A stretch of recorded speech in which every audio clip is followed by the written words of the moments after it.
The sky was not supposed to look like that. Elena stood on the roof of an old building, her heart pounding as she watched the dark shapes moving through the clouds. The morning sun should have been rising, but the light was swallowed by thick, black smoke and strange metal ships. They floated silently above the city, massive and cold, their surfaces smooth like mirrors. No one knew where they came from. No one knew why they were here. She heard someone shout below, "They're landing! Everyone, get inside!" But it was already too late. The ships opened, and from their bellies came machines, tall, silver, and walking on sharp legs like spiders. They landed in the streets without sound, their glowing red eyes scanning everything around them. For a moment, nobody moved. Then came the first scream. Elena froze as a man tried to run across the square. One of the machines raised its arm. A beam of light shot out, and the man disappeared in a flash of white. Nothing was left, not even his shadow. People began to panic. They ran in every direction, their cries filling the air. The machines moved fast, cutting them down one by one. There was no mercy, no warning, no escape. Elena ducked back inside and raced down the stairwell. She could hear the machines outside, their claws scraping against the walls as they moved closer. Every step she took echoed too loudly, and she bit her lip to stop herself from crying out. In the basement, she found a few others, some children, an old man, two young men she didn't know. Their faces were pale, eyes wide with terror. One of the young men whispered, "What do we do?" "They're everywhere. We hide," Elena said quickly. "We stay quiet. Don't let them see you." The old man shook his head. "You can't hide from them. They find you. They smell you." "My son," he tried. His voice cracked and he didn't finish. They sat in silence for what felt like hours. Above them, the sounds of destruction grew louder, walls collapsing, glass shattering, and those terrible beams of light. Finally, when the noise faded, Elena peeked through a crack in the door. The streets were empty now, littered with ash and rubble. A faint smell of burnt air hung around them. She motioned for the others to follow her. "Where are we going?" One boy asked in a trembling voice. "Out of the city," Elena replied. "Into the forest. The trees will cover us." They moved quickly and quietly, staying low, ducking behind cars and walls whenever they heard the hum of machines. The city that had once been alive was now a graveyard. Bodies were gone, but their clothes and belongings lay scattered. When they finally reached the edge of the forest, the air felt cooler, fresher. Birds had fled, and the silence was eerie. But at least here the trees were thick, their shadows deep. They found a small cave by a stream and decided to rest there. Elena collapsed against the wall, her whole body shaking. "I don't understand," one of the young men whispered. "Why are they doing this? What do they want?" "I don't think they care what we want," Elena said. "They're just hunting." That word made everyone fall silent. Days passed. They stayed in the cave, eating whatever berries and roots they could find. They drank from the stream. At night, they heard the machines moving through the woods, their red eyes flashing between the trees. But the forest seemed to confuse them. Their movements were slower here, more hesitant. One morning, Elena woke early and walked deeper into the woods to scout. She found strange tracks, deep, perfect circles burned into the earth. One of the machines had passed here recently. But she also noticed something else. The roots of the trees in the area had wrapped around one of the machine's legs and pulled it down. The machine lay on its side, one of its eyes dimmed, its body cracked. Elena approached it slowly, her hands trembling. "It can die?" she whispered to herself. She ran back to the cave and burst inside. "We can fight them," she said breathlessly. The others looked at her like she was crazy. "Did you see what they did to the city?" The old man scoffed. "You can't fight metal with sticks." "No," Elena said firmly. "We don't fight them. We fight with the planet. This forest killed one of them. We can use it." The old man snorted, but the younger ones leaned forward, listening. "How?" one of them asked. Elena's eyes glinted with determination. "We set traps, big traps.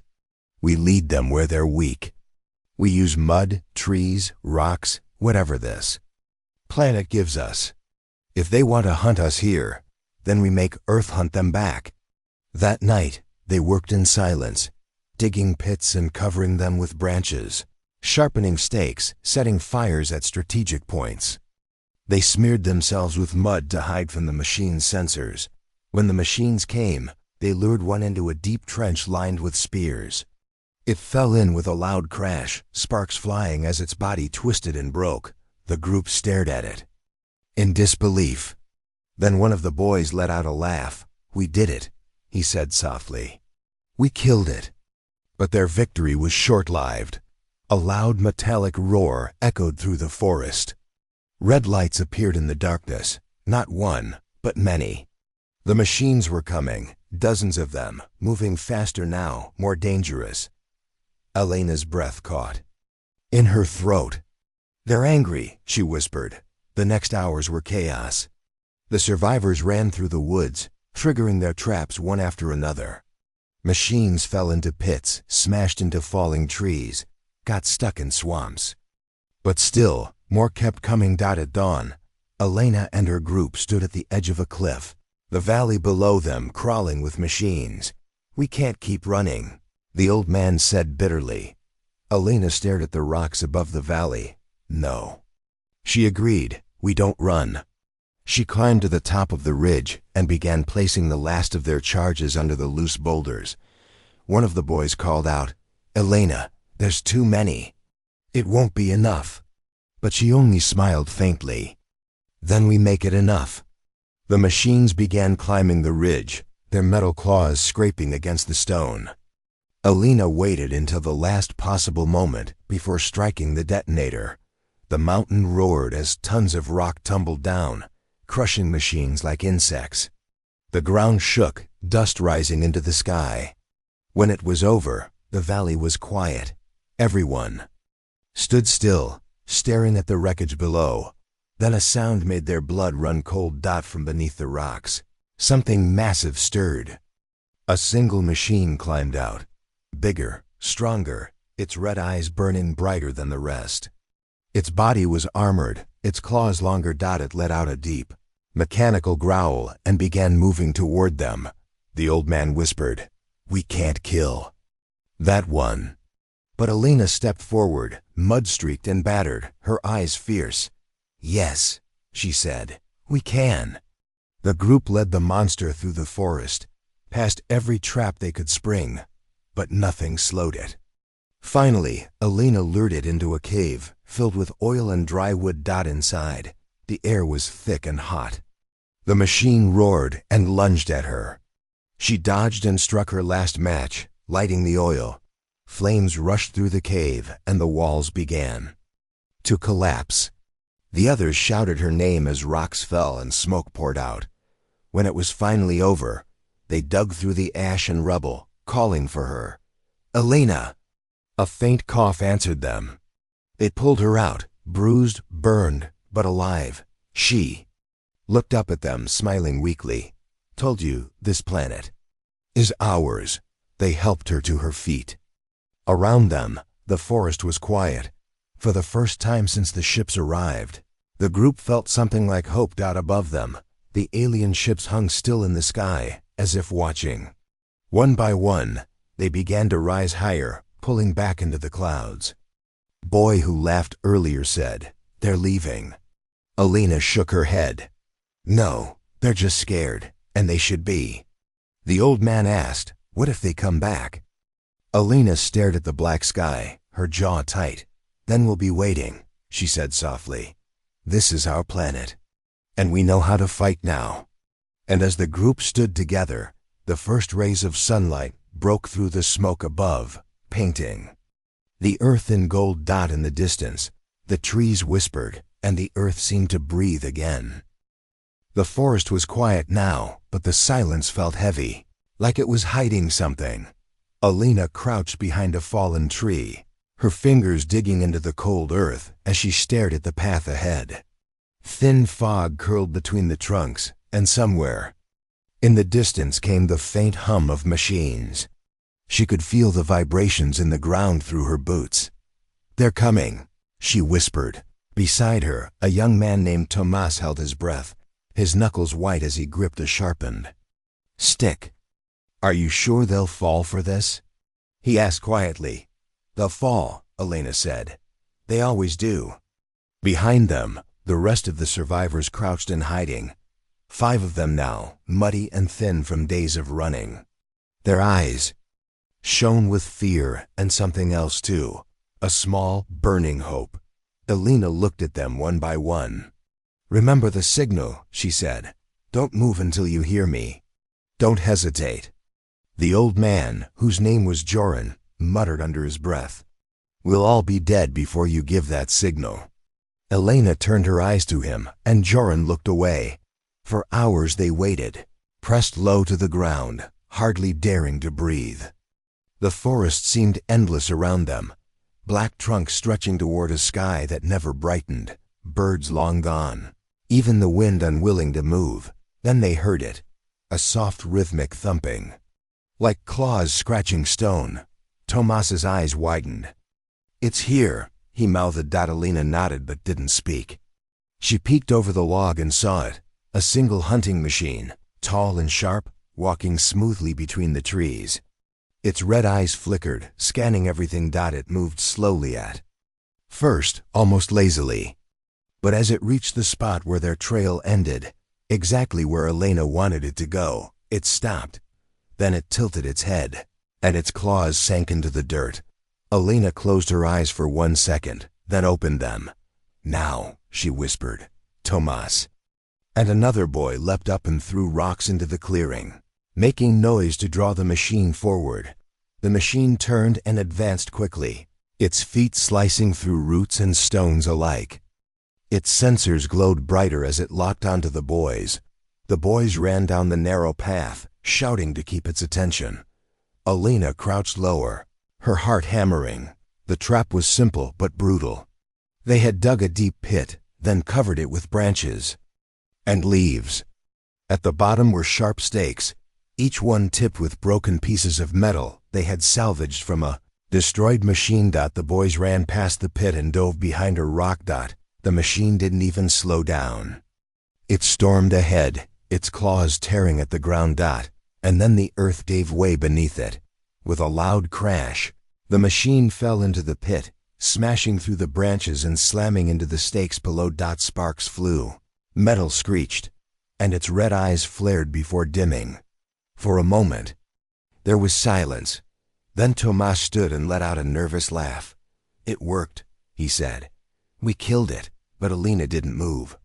She kept her eyes on the pit. The machine twitched, and then, with a shrill metallic scream, it started to climb. "Out! Get back!" Alina shouted. The survivors scrambled away as the machine dragged itself out of the pit, one leg broken and sparking, but its claws still strong. Alina grabbed a long spear and charged.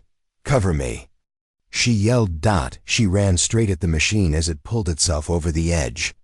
Its sensors locked on her, but its damaged legs slowed it down. Alina drove the spear into its exposed power core, a glowing panel on its chest, and twisted. There was a blinding flash of light, and the machine let out a sound that was almost like a roar before collapsing backward into the pit again. Finally still, Alina fell to her knees, breathing hard. The others gathered around slowly. Joran shook his head. "You're insane," he said. "But it worked." Tomas grinned faintly. "You should have seen it, Alina. You looked unstoppable." Alina stood and wiped her hands on her pants. "Don't celebrate yet," she said. "That was one. There will be more." As if to prove her point, a deep humming noise filled the air. The ground began to shake. Alina's stomach dropped. From the trees, 2 more machines emerged, heavier than the first, their eyes glowing a brighter red. They sent reinforcements, Tomas muttered, his voice tight with fear. Elena scanned the forest quickly. We can't fight those here, she said. The pit won't hold them both. So what do we do? Asked one of the younger boys. Elena pointed toward the river. We lead them to the water, she said. They're heavy. The mud will trap them. If we can bring down the rocks from the ridge above, we can finish them. The group exchanged worried glances, but no one argued. Go, Elena ordered. They ran, staying low and weaving between trees. Behind them, the machines followed, cutting through branches and tearing at the earth as they came. When they reached the river, Elena quickly split the group. Joran and Tomas, climb the ridge, she said. The rest of you with me.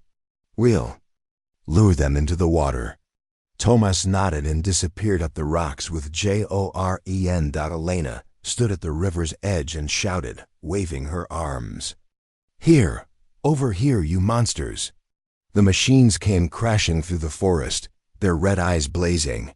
The survivors waded into the mud, moving slowly, pretending to struggle. The first machine stepped into the river, its claws sinking into the soft earth. The second followed, its weight dragging it down as the mud rose higher. Elena held her breath.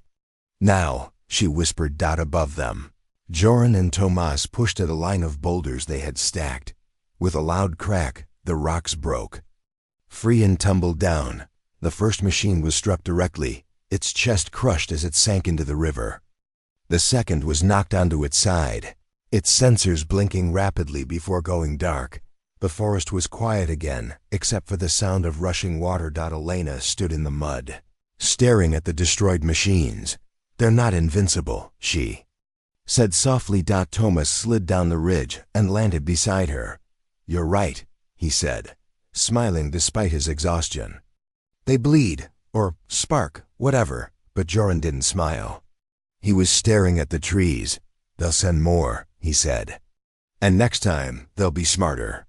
Elena looked at the wreckage, then at the group. Then we'll be smarter. Too, she said. We'll use the forest, the river, the rocks. Whatever we can. This planet fights with us. The others nodded slowly, the fear in their eyes replaced by determination. That night, they built a fire deep in the woods, hidden. From the sky, they sat around it, sharing what little food they had left. One of the younger boys asked quietly, Do you think they'll ever stop? The machines? Elena stared into the flames for a long time before answering. No, she said, but neither will we. The fire crackled, and above them, the dark sky seemed to watch. Far away, a faint hum echoed, more machines moving. In the distance, but for the first time, the survivors didn't flinch. They looked at each other, their faces set with grim resolve. Tomas broke the silence. What's the next trap?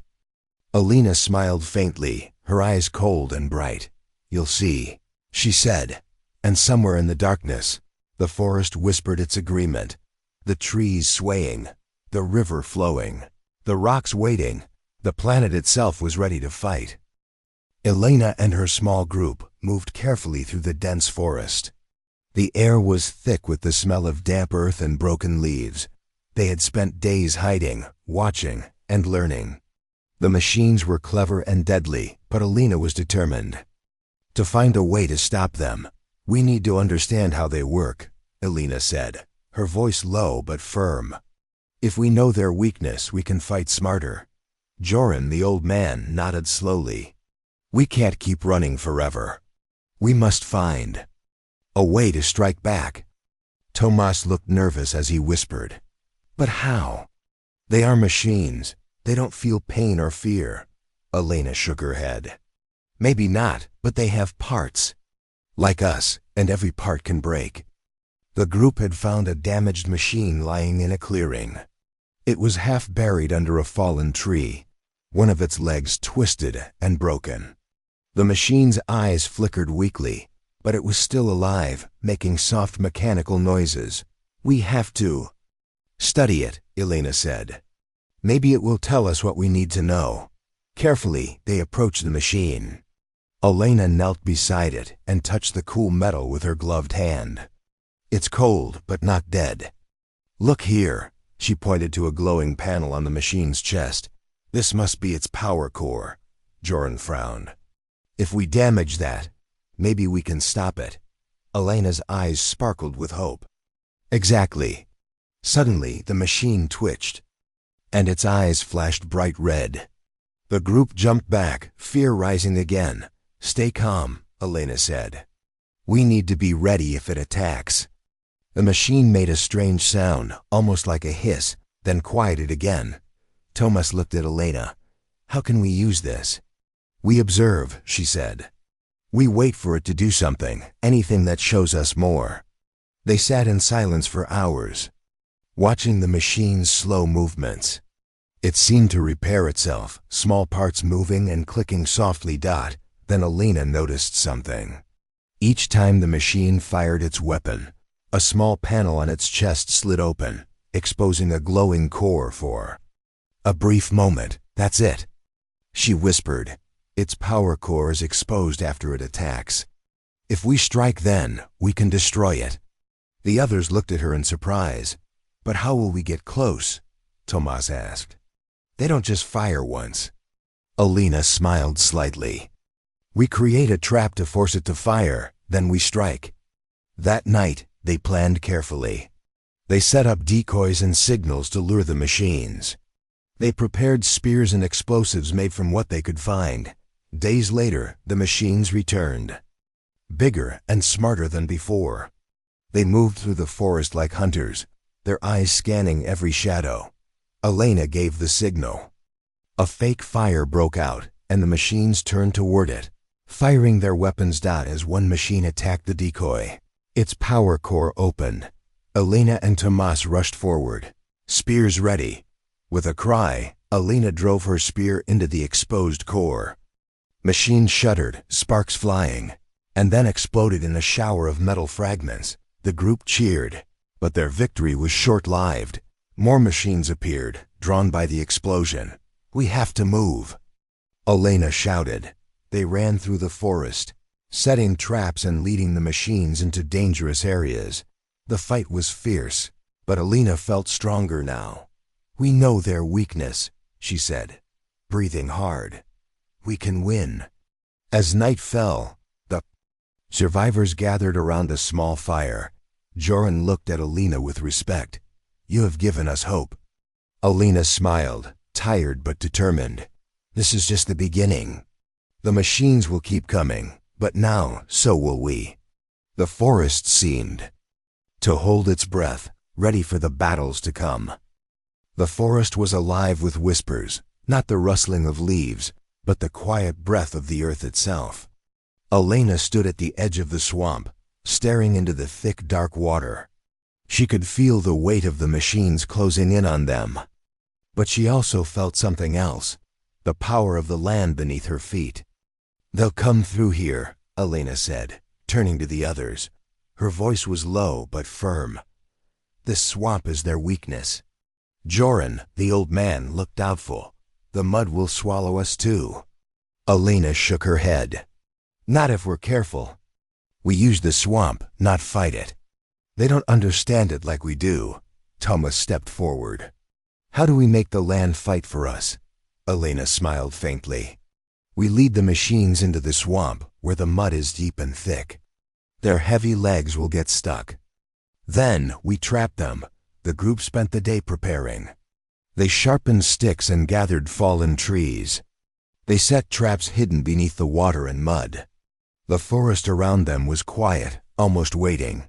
That night, Elena sat by the fire with the others. They're learning, she said. The machines are getting smarter. We have to be smarter too. Suddenly, a distant hum echoed through the trees. The machines were coming.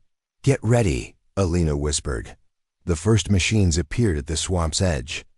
Their metal feet sank slightly into the mud, and they hesitated. Elena watched carefully. Now, she said that the machines stepped deeper, their weight pulling them down. One of them struggled, its legs sinking until it was stuck. The survivors moved silently, triggering their traps. Sharp spikes rose from the mud, and fallen trees crashed down around the trapped machines. The machines fought back, firing beams that lit up the swamp like lightning. But the mud held them tight. Elena led the others, attacking the trapped machines with spears and makeshift weapons. Sparks flew as metal met wood and stone. One machine roared, struggling to free itself, but it was no use. The swamp was its prison. Suddenly, from the trees, flying drones appeared, scanning the area with bright lights. "We're not alone," Tomas shouted. "They have air support." Elena's eyes narrowed. "Then we fight the sky too." They scattered, hiding behind trees and rocks. The drones fired small but deadly weapons, forcing the survivors to move quickly. Elena spotted a thick vine hanging from a tree. She grabbed it and swung at one drone, hitting it hard. The drone crashed into the mud, sparks flying. The battle grew fierce as the forest became a battlefield between man, machine, and nature. Elena shouted orders, moving from group to group. "Use the trees, use the mud, make them pay for every step." Hours passed and the machines began to retreat. Many stuck or destroyed in the swamp. The survivors gathered, breathing heavily, mud and sweat covering their faces. Joran smiled for the first time in days. "You were right, Elena.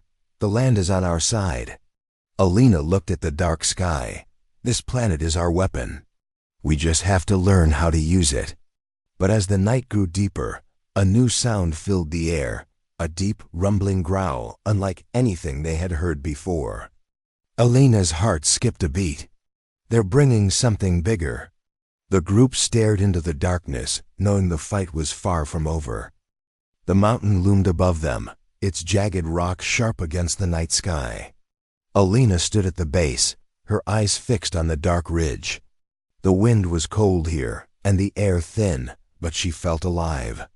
This was where they would make their stand. "We'll finish it here," she said softly, more to herself than to the others. Tomas stood beside her, his hands resting on his knees as he caught his breath. "You really think we can stop them with rocks and ropes?" Elena didn't look at him. "No," she said, "we'll stop them with the mountain." Behind them, the group was setting charges, tying ropes, and stacking stones on narrow ledges high above the valley. Joran muttered to himself as he worked, his old hands surprisingly steady. "You're all mad," he called out. "But it's a good kind of mad." Elena allowed herself a small smile. "Mad is what we have left," she said. Below, the faint hum of machines drifted through the darkness. Red lights flashed in the forest far below, growing brighter and closer with every passing minute. "They're coming," whispered one of the boys. "Yes," Elena replied. "And we'll be waiting." The group climbed higher, following Elena's lead. The path was narrow and steep, but she moved with determination, her mind sharp. At the top of the ridge, they crouched behind a line of boulders they had loosened earlier. Below them, the valley spread out, a sea of black trees and glowing machines. Tomas peered over the edge. "There must be 30 of them." Elena nodded. "More than last time. But the bigger the swarm, the better this works." They watched as the machines entered the valley. Their metal feet crushed the ground. Their claws scraped against stone. And then, a sound unlike anything they'd heard before rolled through the air, a deep, metallic roar that made the mountain itself shiver. Elena froze, her eyes narrowing as she scanned the dark dot it appeared. At the back of the swarm, a single machine, taller and heavier than all the others, its armor black and gleaming, its red eyes like burning coals.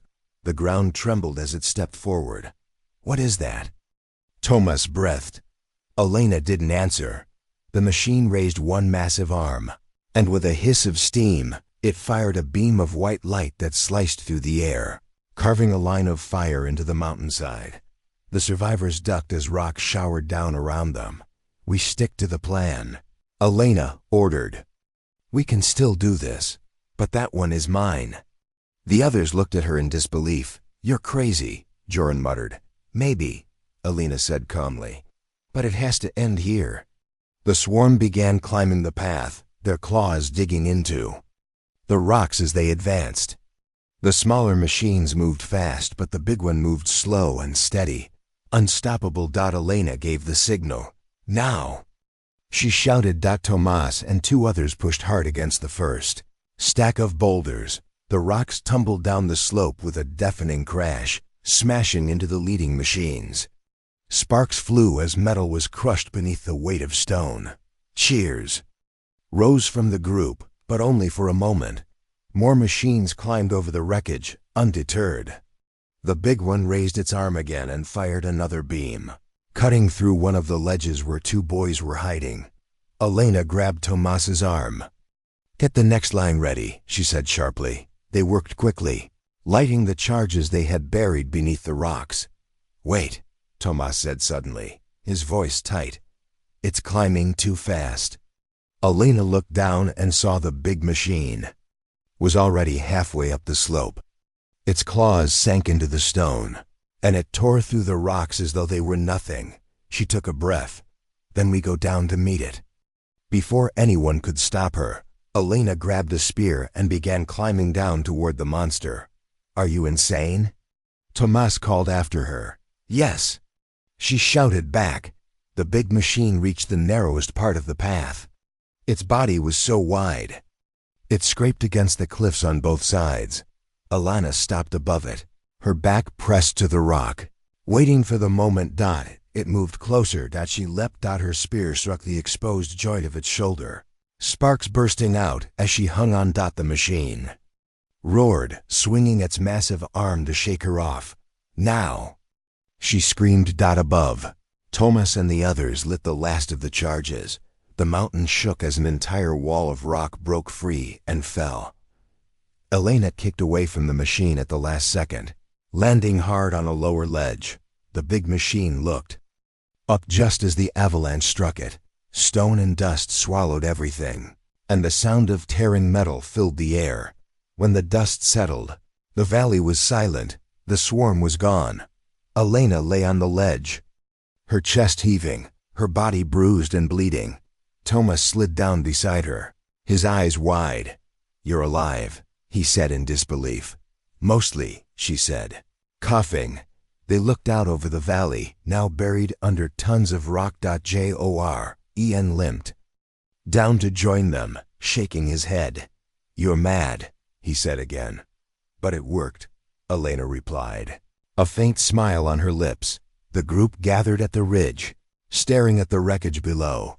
For the first time, they saw no red lights, no movement, only silence. Elena stood slowly, her legs trembling but steady. "This mountain fought for us," she said softly. "And it won." Tomas put a hand on her shoulder. "What if they come back?" Elena's eyes were hard and bright as she stared into the dark sky. "Then we'll bring the whole world down on them," she said. The survivors stood together on the ridge, the stars above them, and the quiet strength of the mountain beneath their feet. And far away, beyond the horizon, the faint hum of machines could still be heard, a reminder that the battle was not yet over. But tonight, the mountain belonged to them. The forest had grown quiet again, but everyone knew it was not over. The survivors sat around a dim fire, their faces marked with mud and ash. The mountain battle had bought them time, but not peace. Elena leaned against a rock, staring at the dark horizon where faint red lights still glowed. "They're regrouping," she said quietly. "They're angry now," Joran grunted. "Angry is better than smart." Tomas glanced at her, his hands tightening around a broken spear. "What's the plan this time? You always have one." Elena's eyes narrowed as she watched the horizon. "We finish it," she said. "One final trap, one they can't escape." The others exchanged uneasy looks. "How?" a young boy asked. "We've used the swamp, the trees, the mountain. What's left?" Elena's gaze didn't leave the distant lights. "The earth itself," she whispered. That night, they moved in silence, carrying ropes, torches, and what little dynamite they had left.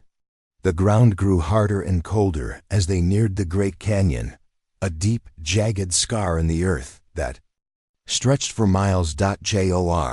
Ian stopped at the edge and peered down into the darkness. "You're thinking we lure them here?" "Yes," Elena said. "We make them chase us onto the bridge. Then we bring it down on them. Every last one." Tomas ran his hand along the rough stones of the canyon wall. "If the bridge falls, we fall with it." Elena gave a faint smile. "Then we make sure it's worth it." They worked through the night, cutting ropes, planting explosives beneath the ancient wooden bridge, and weaving nets from vines and steel cables. Every sound echoed in the canyon like a warning, but they didn't stop. At dawn, a faint vibration passed through the ground. "They're coming," Tomas said. Elena straightened and checked the traps one last time. "We lead them across," she ordered, "and no one hesitates. If we falter, we die." Joran muttered, "We're already dead if this doesn't work." "Then we make sure it does." Elena shot back. By midday, the machines appeared at the far end of the canyon. Dozens of them marched in perfect lines, their red eyes glowing brighter than before. At the center of the swarm was another massive hunter, black and armored, twice the size of the others. "They've brought everything." Tomas said under his breath. "Good," Elena replied. "So have we." She stepped onto the bridge, her boots creaking against the old planks. The others followed, moving quickly but carefully. Below, the river roared as it churned through the rocks. Elena turned and shouted into the canyon, "We're here! Come and get us!" The machines surged forward without hesitation. Their claws bit into the wood, splinters flying as they advanced.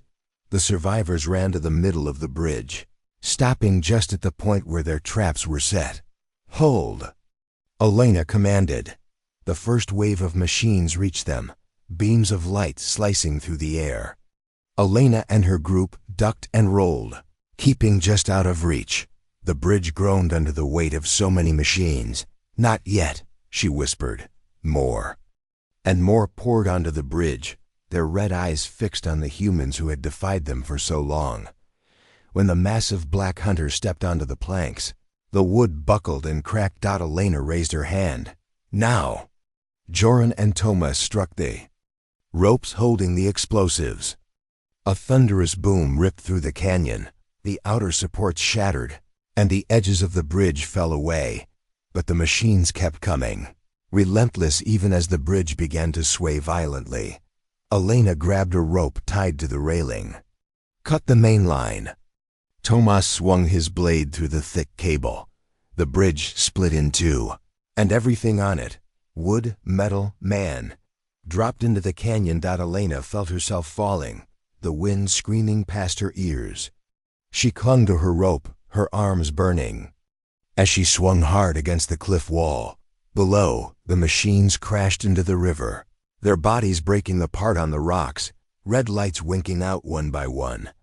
Elena slammed into the wall, her breath knocked out of her. Above her, Joran and Tomas pulled at her rope, dragging her up inch by inch. When she finally reached the top, she collapsed on the ground. Gasping. Ian stood over her, shaking his head. "You're lucky you didn't break yourself in half." Elena coughed and looked over the edge. The canyon was full of broken machines, their metal twisted and lifeless. "It worked," she said hoarsely. Tomas sat down next to her, his face pale but smiling faintly. "We got them all." But before they could celebrate, a sound rose from below, deep and mechanical, like a drumbeat. The black hunter was still alive. It clawed its way up the canyon wall, its armor cracked but its eyes burning brighter than ever. Elena's stomach sank. "We end this now," she said. She grabbed a long spear and tied a remaining explosive to the tip. Joran stepped in front of her. "Don't be stupid. You're half dead already." "I started this," Elena said firmly. "I finish it." The massive hunter climbed closer, its claws sinking into the stone as it rose. Elena took a deep breath, ran to the edge, and leapt. She landed on its back, her fingers gripping a seam in its armor. The machine roared and swung its arms, trying to shake her off. "Do it!" Tomas shouted. Elena drove the spear into the crack at the base of its neck. The explosive flared, and a blast of fire and metal lit up the canyon.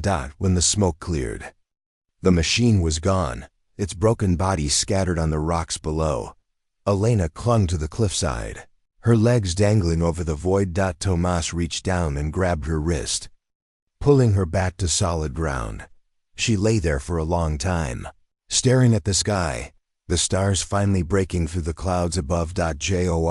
Ian sat down next to her. "That was the last one," he said quietly. Elena didn't answer right away. Finally she whispered, "Then it's over."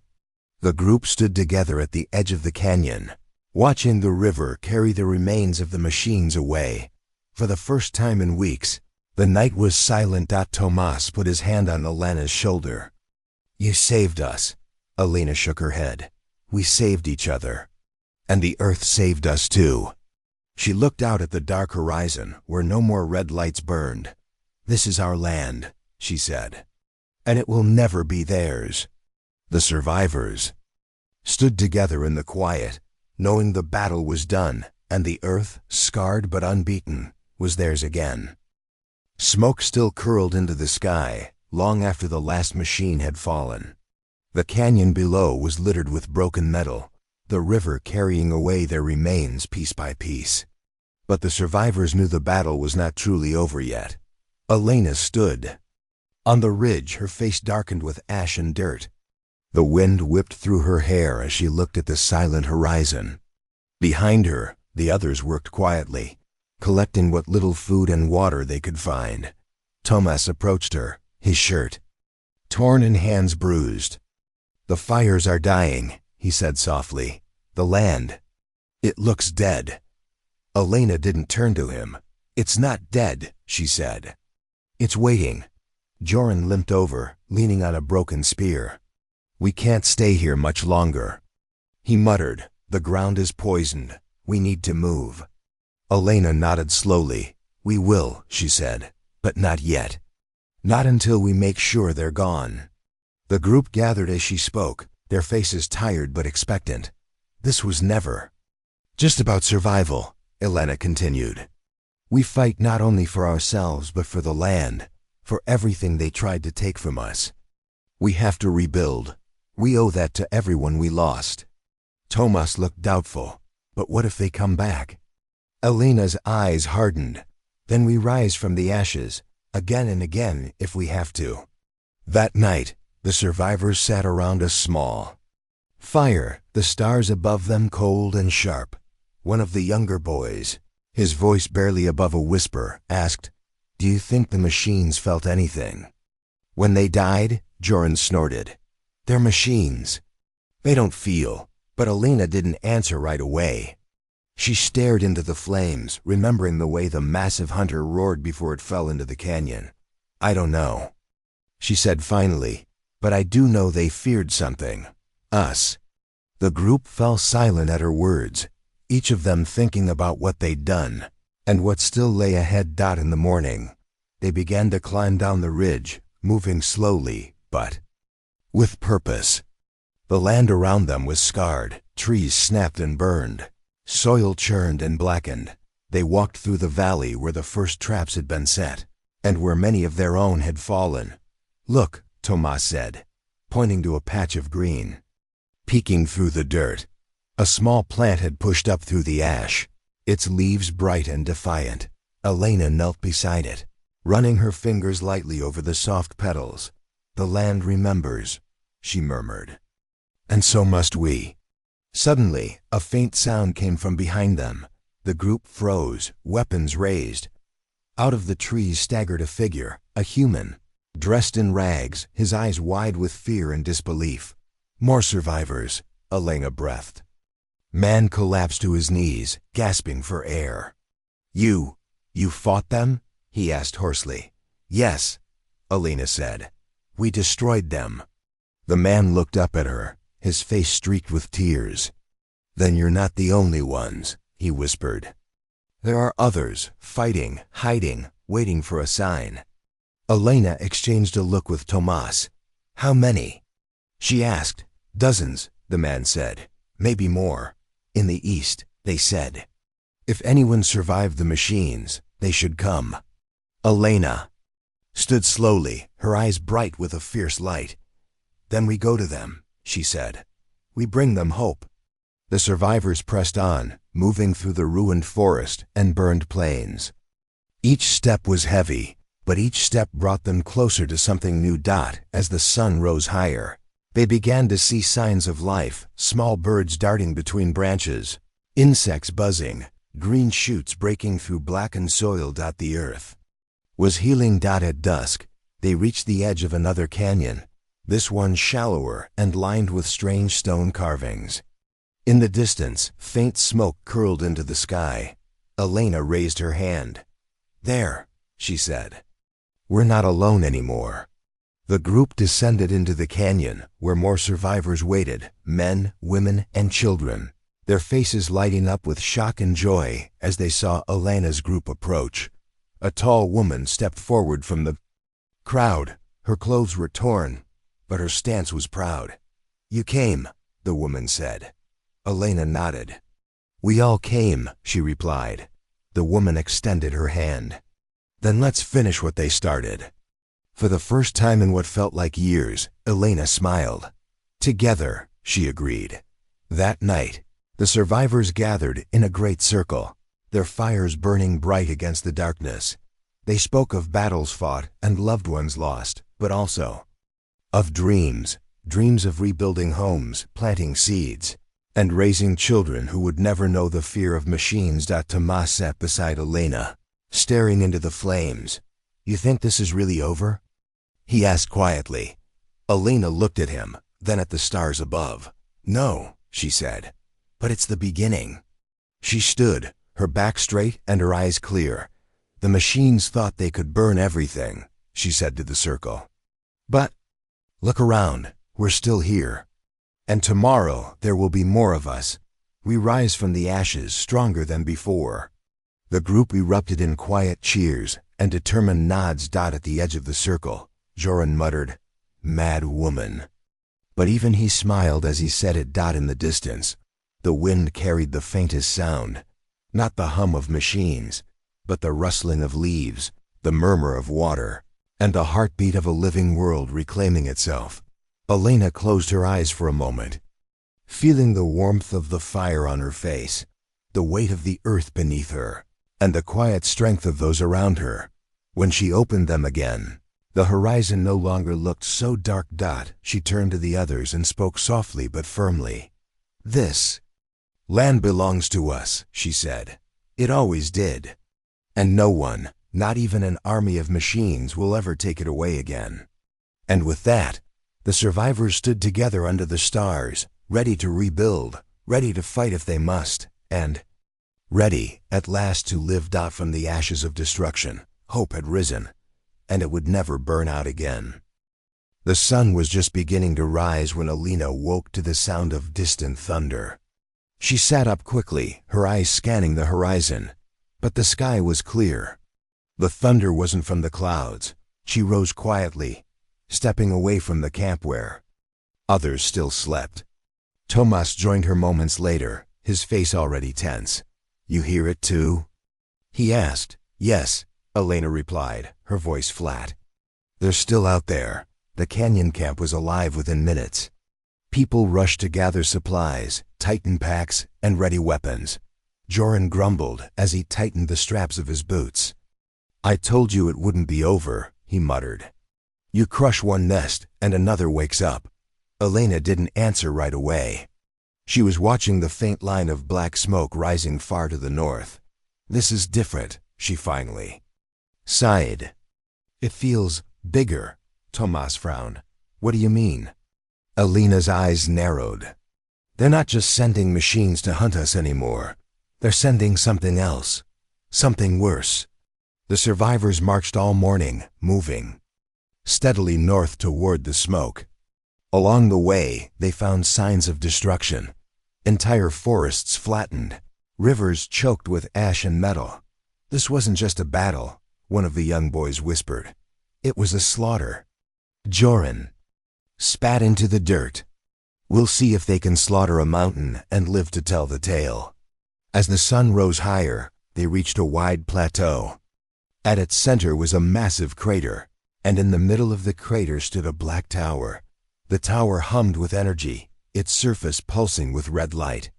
Around it, dozens, no hundreds, of machines waited silently. Alina crouched behind a rock, her eyes fixed on the tower. This is their nest, she murmured. We destroy it, and maybe we end this for good. Tomas shook his head. There are too many. We'll never make it past them. Alina didn't flinch. We will, she said. We don't have a choice. The group retreated to a nearby cave to plan. The air was cool and damp inside, and the sound of the tower's hum seemed to follow them. Even their Joren leaned against the wall, rubbing his temples. We need a miracle, he said. Elena looked around at the weary faces of her people.